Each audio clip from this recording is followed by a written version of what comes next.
I've shown homes in the last year that were listed for with 3 bedrooms, and we go in there and they're actually 4-bedroom homes. And Really?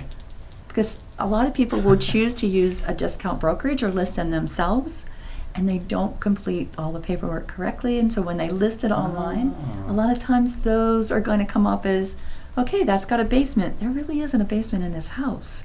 Or, so you never know what's going to Yeah. turn up. Yeah.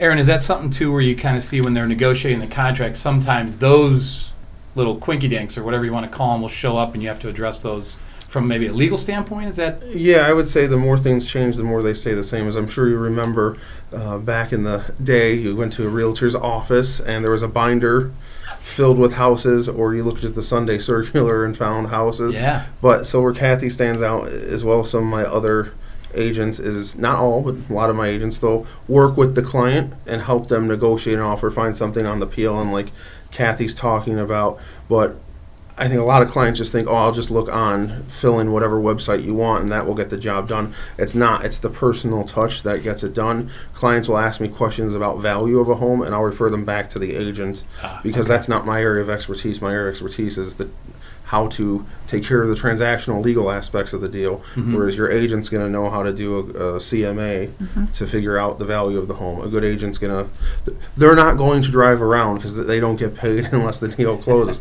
They're not going to want you to spend money on a home that doesn't make sense because they're still an appraisal in most cases. Sure. And so it's in their best interest to make sure you're putting in the right kind of offer, buying the right kind of home. And so I think that is true. The other thing I'll say when we're talking about things in the market is I'm also licensed in Wisconsin. It's not just unique to our market. Buyers and sellers in Wisconsin are always concerned, is it the right price I'm selling for? Is this the right way to buy a home? So it's not just here, and it's always, there's another home that came up. Even with new construction, the clients are saying, oh, I found a different home with a different builder. Can I get out of this contract? Yeah. And so people say, well, it's just a real estate contract. It's still a contract. Even if it's a 7.0 form or some other builder's form that's Sure. being used, it's still a legally binding contract after those contingencies are up. So you have Yeah. to keep that in mind.